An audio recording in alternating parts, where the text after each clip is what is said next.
Cool. So already we're a bit more focused in already what we're doing. Just by narrowing down our focus, we're already more committed to the process itself. So nonetheless, part of us now narrowing down our processes is us already thinking about things like, what do we want to trade? Are we trading indices? Are we trading currencies? Obviously, if you're a new trader, things like this, you won't be able to define from your own personal trading experience. But what you can do is obviously work off someone else's trading experience. And then obviously you're going to be trial and erroring from this point onwards. So obviously after you've got a process, the next step of your process is to backtest your process to obviously see how does this process really fit in with myself. And so if you've never created a process, then obviously after you've created this process, then you'd obviously need to sit down and either forward test or back test your process. So unfortunately, there's some work for you guys that have never created a process, but nonetheless, for you guys that already have a process, this is kind of you just now refining your process. Maybe if you've never created a process, this is you finding out how to create one so that you can obviously move to the next step of either back testing or forward testing. So you looking at now, what are you trading? Are you trading these indices? Are you trading these currencies? Preferably, I would like that you have a reason why you are picking whatever you are picking. If you don't have a reason why, it's okay because you're creating the process in general. And obviously, as you go through the process, you get comfortable. Maybe you decide to trade indices and you find out that indices are kind of difficult, or indices maybe don't allow for the capital that you have and those types of things. Then you make changes, but you've already got a process down, something that your body and your mind is used to executing on a daily. So that's the point.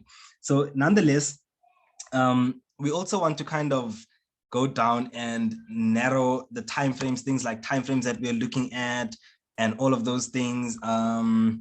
What else did we say? We said timeframes. We said the individual instruments that we're trading, like which pairs. Yes, you maybe could be trading currencies, but which currencies are you trading? You also want to narrow that down, even if it's trial and error. You just saying that I don't know why I'm picking AUD JPY, but AUD JPY is an instrument that I'm just going to focus on indefinitely for the next 2 quarters or whatever the case is. The point is just that you create something and you define it as much as possible. Point of us creating this process is also kind of to define everything that we're doing. We don't want to leave anything in our process to chance. How do I feel? What do I think? What did someone else say? What is the news? What's going on in the news? You don't want any part of your process to be influenced by anything external. Your process is your own. So going down now, guys, what we kind of want to do is, after we've kind of narrowed our focus down, now we want to think about now what other concepts that we use, because our primary job as a trader is to understand. After we understand, we need to make a decision, and done. That's every trader's job. They look at whatever they're looking at, whether the trader is trading Fibonacci, whether the trader is trading, let's go far away from what we do. Whether the trader is trading things like depth of market, whether someone is looking at depth of market and they're seeing a whole lot of these orders coming in, whatever the case is, no matter what it is, their primary job is to understand that information, to look at that information, make sense of it, and after they've made sense of that information, make a decision that can make them money. So now that we know that, first thing that we need to do is, first of all, understand what we're looking at. We need to define the concepts that we use to make sense of the information that we find on our charts. What concepts do you use? Don't be that dude that hears about order blocks and all of a sudden they see order blocks everywhere in their chart. Now they're trading order blocks, because that's not a concept that you've learned. That's not a concept that you've given time. That's not a concept that you've defined for yourself, that this is how I understand and make sense of information that I find on my chart. Do we see that difference? That we want to understand and define the concepts that we use to understand the information that we see on the chart. So things like using structure. Let's be very and guys, I can't teach anything without referencing my own processes. So everything that we're going to go through now, wherever I'm specific and not being generic as to say that understand the concepts, that's something generic. Now when I go into the individual concepts, like saying structure is a concept that we use to understand what's going on in the market, that's being specific to my own processes. So just as we're going along, be aware of what is generic, what is there for you to add your own discretion into as to how you trade, and then also see what is specific to my trading as well. So I'm being specific now, and I'm going to say that structure is one of the things that helps me understand what's happening in the market. Aside from structure, what else is structure to me? Structure is my chart patterns. Chart patterns are structure to me. Which chart patterns? We can even go as far as to say maybe head and shoulder structures. Head and shoulder structures. What else? Ascending structures, descending structures. What else is part of structure for me? Continuation structures.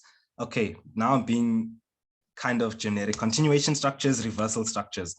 Done and dusted. So I've even defined and said that this is my overall concept. I use structure to make sense of what's going on in the market. What is structure to me? Structure are those chart patterns. Being specific enough to say what are those chart patterns to me? Head and shoulder structures, ascending structures, descending structures, continuation structures, reversal structures, which are, by saying continuation and reversal, I'm just concluding and I'm including double tops, all of those types of things. So we're not trying to be specific. Yes, I'm going to be as specific as possible just to give you guys insight as to what is my own trading process, but more so we want to be able to develop these processes. So now I'm defining to myself and saying that this is the concept that I use. These are the concepts that I use to understand and make sense of what is going on in the market. I use things like structure.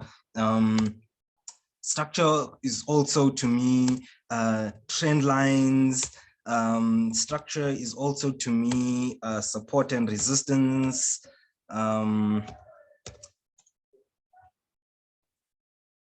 There we go. Let's do this. What else? Structure is basically all in all. And structure, what else can structure be? Structure can also be trends and consolidations. Cool. So we can say that this is all to me what structure is. So now I can even go as far as to visually represent to myself that these are the concepts that I use. So now what I'm doing, see, when everything is in language to me, when things are in words, as in to say chart patterns, head and shoulder structures, ascending, these are all words, right? Because these are words to me, these are concepts. Once I take my concepts and I put my concepts into a picture, this concept now turns into a setup. So what I'm also showing myself here is what sets me up. What do I need to see in the market that allows me to understand, or that helps me understand what I'm going on for? So now we've defined we said to ourselves that our primary job is, first of all, we narrowed our focus down. Cool. We are done and dusted. Our primary job is to understand what's happening in the market for the purpose of making a decision. Cool. Now we're saying that to understand what's happening in the markets, we need to understand, or we need to have a concept that we use, or concepts that we use, define those concepts that we use to make sense of the information. Now, when we visually represent these concepts in diagrams and whatever the case is, those then become our setups. So what I'm saying is that I use a trend or consolidation to make sense of what's happening here.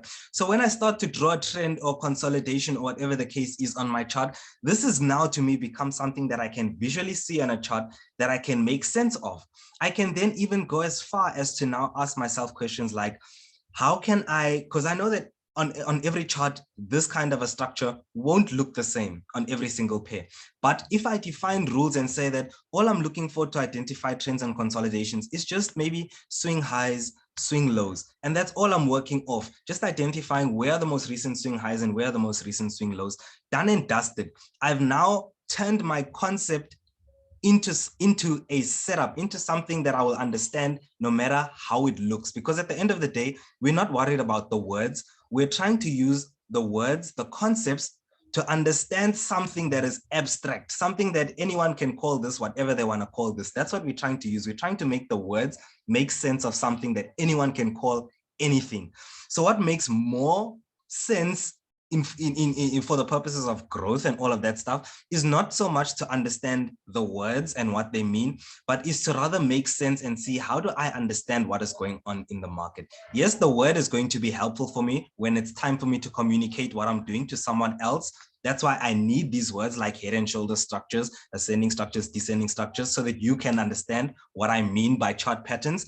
But those words mean nothing. What means more to me is what I can visually see on the chart. What I say is a head and shoulders. What I say is an ascending structure. What I say is a descending structure.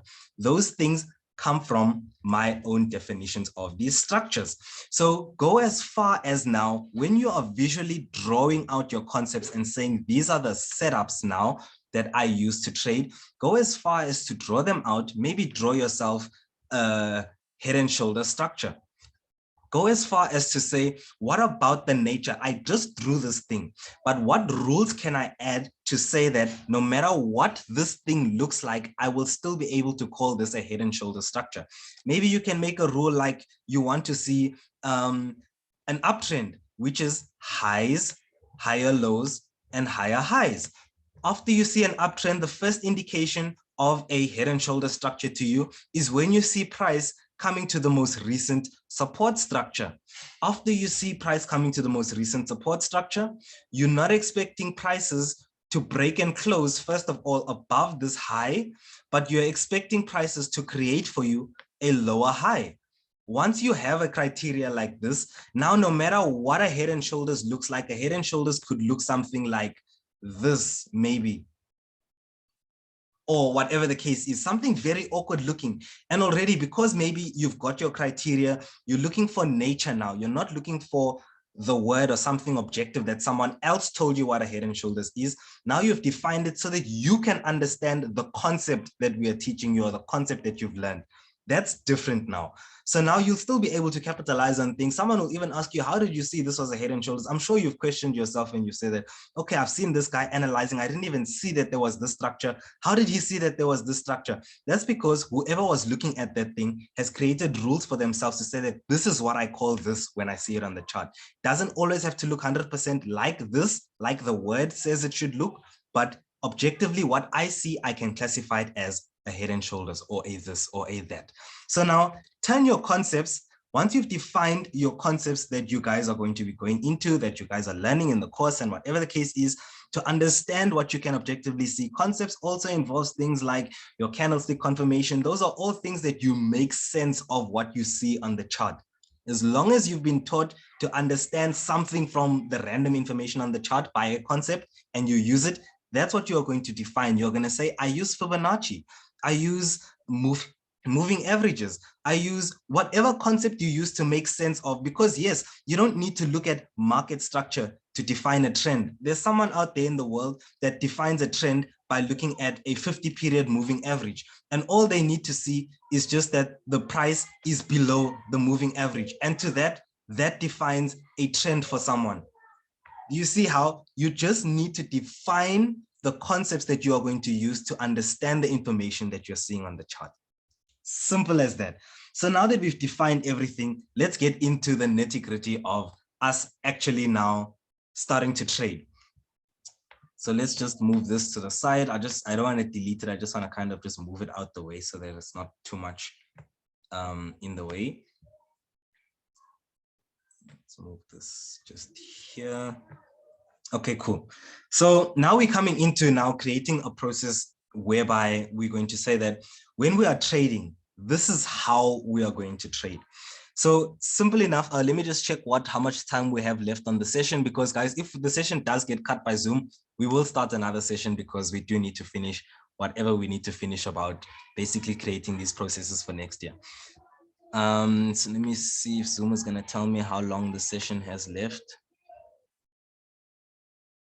Okay, I don't see it anywhere. Okay, cool. I don't know. Zoom is not showing me how much time we have left. But anyway, I think when we have like about 10 minutes, it's going to send us a notification. Then we'll know. Okay, cool. So let's get into now our processes of actually trading now. When I say that I'm a trader, this is how I trade, this is what I do, this is my, call it a strategy, call it a trading plan, call it a whatever. This is how I'm saying that this is my process for attacking the markets. For every day, before, during, and after I trade, this is the process that I follow. And if I follow this process has a likelihood of, first of all, getting me to my objectives, my goals, my whatever. And because it's a process that can get me to those goals, that means that this process can push me beyond those goals. And that's the point of us creating a process and not looking so much at a goal, is that we want something that can get us to that goal and push us beyond that goal. So coming down to now our processes, we're going to think about what do we do as traders. When I say that I'm trading, what am I doing? So the first thing, obviously, there's things that we do before we actually start to trade. There's things that we do during the process of trading, and there's things that we do after we trade. And all of those things is just like a story. A story won't make sense with only the introduction. A story won't make sense with only the body. A story won't make sense with only the conclusion. You need the whole introduction, the body, and the conclusion to make full sense of this story. So same thing with our trading plan, with our processes. We need to have what we do before, what we do during, and what we do after. So coming into this, just the basic things that we're going to be doing as a trader, the first thing that we're obviously going to be looking into is how do we analyze the market? We're going to be analyzing the market. So we're going to be doing a process of analysis. After we analyze the market, you guys are most likely going to be forecasting the market. So let's make these bigger headings because these are going to be our talking points. So all these things that we're speaking about now are going to be their individual processes. So first of all, we start off by analyzing the market. After we've analyzed the market, we then forecast, and we say that from our analysis, this is what we plan to do. After we forecast the market, we're probably going to now start to enter the market. So we'll speak about our entries. Cool. So we'll speak about our entries. And I guess after we enter our market, let's just put our entries and exits together, But there's obviously something that we do before we exit. Okay, let's just keep it in order, just to avoid confusion. Let's actually keep it in order. Okay, cool. So after we enter the market, there's one thing that we're going to do after we enter the market, and that is our position management. After we've managed this position, then we're going to probably exit this position. And after we've exited this position, there's one thing that we obviously had to have taken account into before we even entered this position, and that's our risk management on this position. After our risk management, there needs to be a couple of disciplines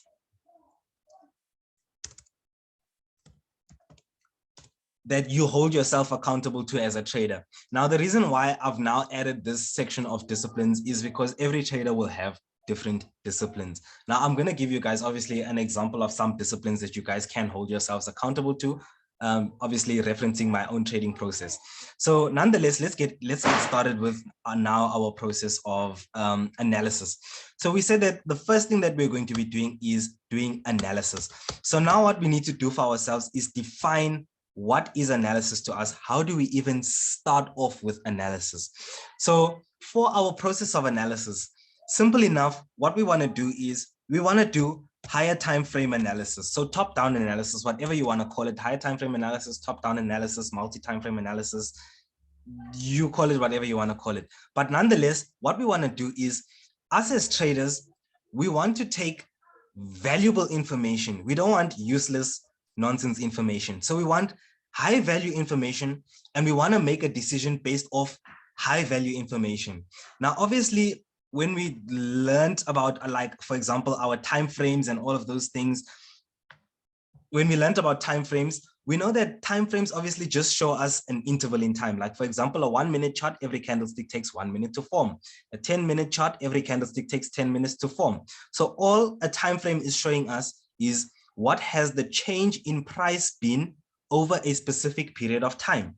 And so obviously, if we're on a higher time frame, like maybe, for example, let's just say we're on a 5 minute and we see nonsense that looks like this. On a 5 minute, we see nonsense that looks like this. Cool. If we went up to a 1 hour or a 4 hour, let's just say, what would we see? We'd see price action that looked like this. maybe we'd see one or two pullbacks in between there. But what's happening is that we can see very clearly with the timeframes that the higher the time frame we go, the smoother the information looks. And the lower the time frame we go, the more detail we see. So it's kind of, you can think about our top-down analysis is like the higher the time frames we're looking at, the more valuable that information is. Think about it like the time frames are our moving average. They're smoothing out that information, showing us where is the money flowing over a longer period of time. What's happening on the grand scheme of things. So that's valuable information. So us as traders, we want to take that valuable information, but obviously looking at those higher time frames doesn't really help us in terms of us entering now, because when we want to enter, the point of us being a trader and all of those things is also for us to manage our risk. And so in us managing risk, we want to take the smallest risk possible with the biggest reward. That's kind of what we want to do. That's kind of maybe how we're going to try and exploit and make sure we're long-term profitable. So for us to obviously take that small risk with a big reward, what we need to be doing is dropping down onto those noisy time frames. So in a sense, what we're saying is that these noisy time frames are not for the purpose of us trading. We're not getting our valuable information from the noisy time frames. The noisy time frames are only for the purpose of us entering the market so that we can trade that higher time frame valuable information.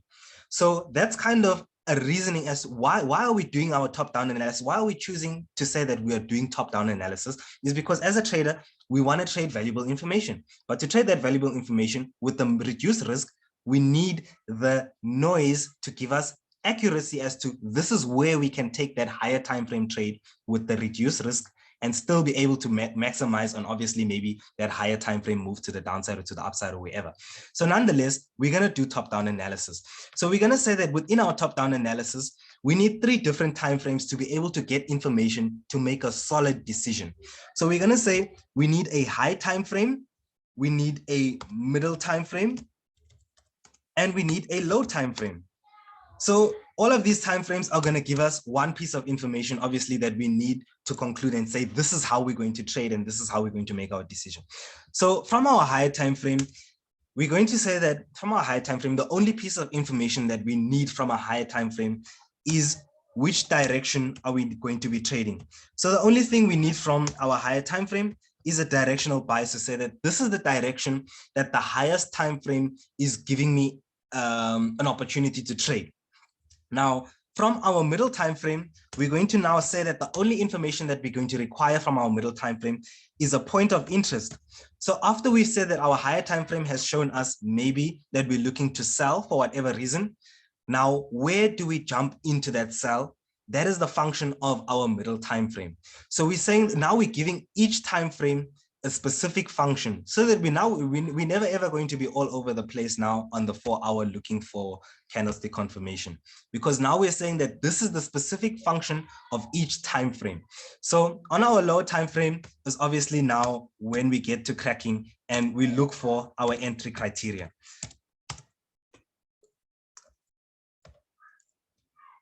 Cool, done and dusted. So now that we've said that we've given each time frame a function, now we need to be a little bit more specific than this. We can't just say that high time frame, we're looking for a directional bias. How do we find that directional bias? This comes into us now. Now we're actually now creating a process. And now we're saying that for our directional bias, we're going to use things like structure or whatever the case is. So for me, guys, my trading plan is very redundant in a sense that I use one thing for everything. That's how simple I've tried to make my process. I don't want to complicate everything that I'm doing. I use structure for everything. So I'm going to explain to you guys how I use structure for everything. So I'm saying that on my higher time frame, awesome. Zoom just gave us the heads up that we've got 10 minutes left. So I think, yeah, I've also got a countdown timer now. Awesome, awesome, awesome. I've been looking for that countdown timer. So we've got like about 9.5 or 9 minutes, 40 something seconds left. So anyway, when we get to about 1 minute left, what I'm going to do is I'm going to end the session and then I'm just going to start another session and then just resend the links so that we just keep flowing. So nonetheless, now we are saying that on our highest time frame, we're looking for a directional bias. How are we looking for that directional bias? We're going to use the concept of structure. Now, what is structure to us? We've already defined that. In defining the concepts, that we're using, and we're saying that, okay, structure is part of market structure, is part of the concepts that we use, or part of the main concepts that we use. We already defined what we use as structure. So we can also add those things here to say that a chart pattern can give me an idea for a directional bias using structure. A trend line can give me a directional bias. Support and resistance can give me a directional bias. Cool, I'll just leave it as that. Now, let's make sense of this information and just draw a little bit, because remember I told you that when your thing is in words, it's more so a concept. Once you draw it out, once you draw out what you're going to do and define from your drawing or from what you expect the market to do, that then becomes your setup. So what I'm also giving you in this process, you're also creating setups for yourself. As long as once your process is now in picture form or in the form of candlesticks or however you want to do it, whether it's in the form of screenshots or whether you're going to draw it out, that then becomes your setups that you are using now. So now we are going to say that on my highest time frame, for example, let's just draw a chart pattern. I'm going to just use a simple ascending structure. An ascending structure can give me a reason for a directional bias. Yes, market is trending up. We can see higher highs and higher lows.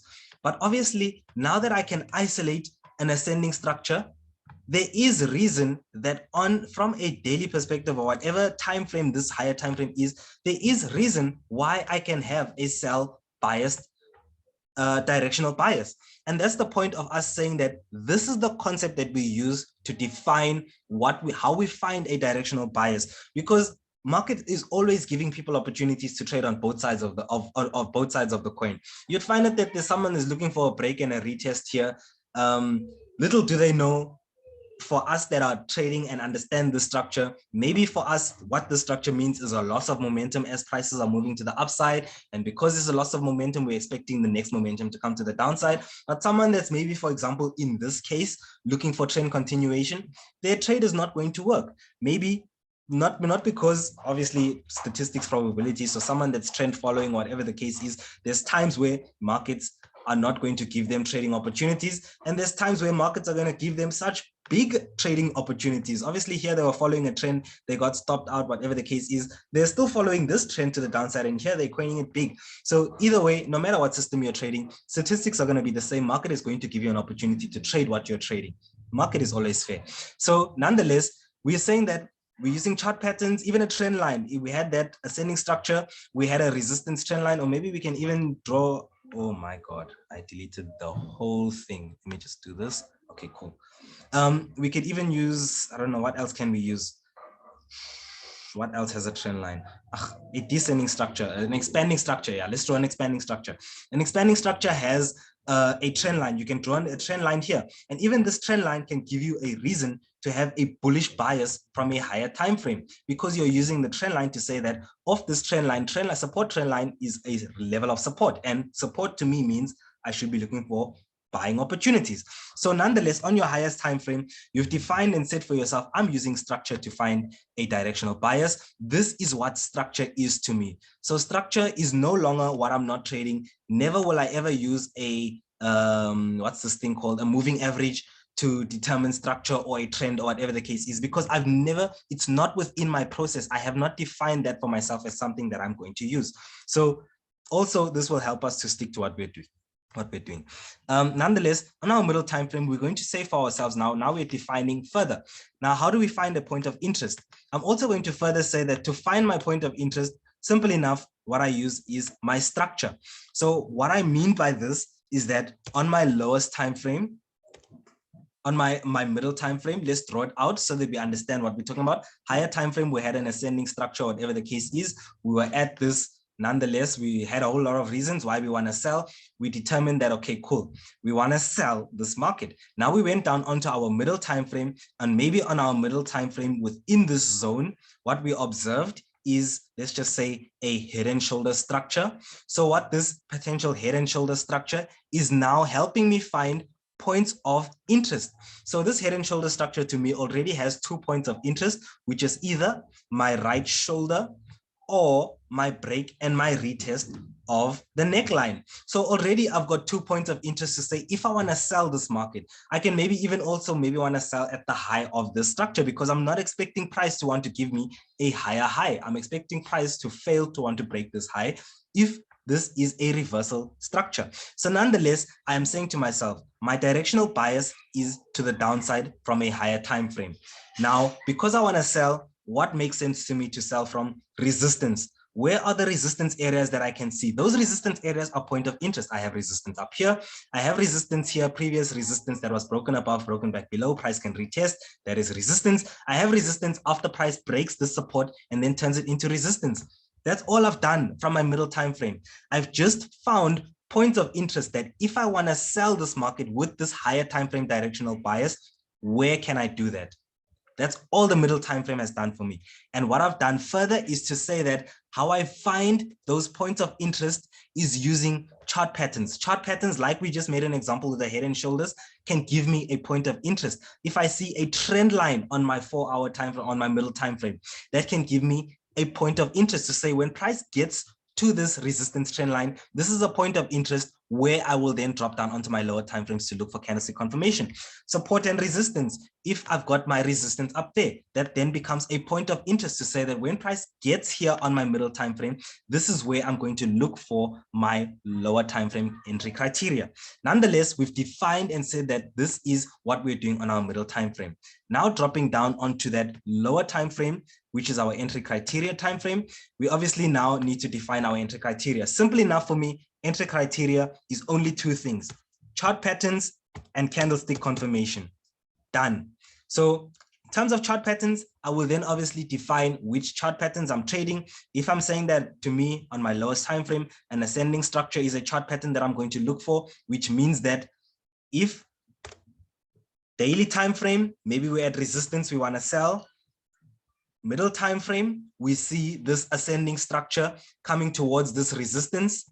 Lower time frame in this area, what am I looking for? I said on my lowest time frame, I'm looking for a chart pattern, which means that on my lowest time frame, what do I need to see? Let's just say we see another ascending structure on my lowest time frame. On my lowest time frame within this box, I have an ascending structure. Cool. What does this ascending structure do? This ascending structure that I find on my lowest entry time frame, on my entry criteria, helps me find an exact area at this point of interest where I want to find my candlestick confirmation. So it's not like, because my middle time frame is giving me this ascending structure and this is my point of interest on my middle time frame, when price gets here, I'm just going to look for candlestick confirmation on my lowest time frame. No, I'm looking for a chart pattern first, because the chart pattern is going to tell me that, okay, cool, at this specific area on my third touch, that's where you look for your candlestick confirmation at your point of interest.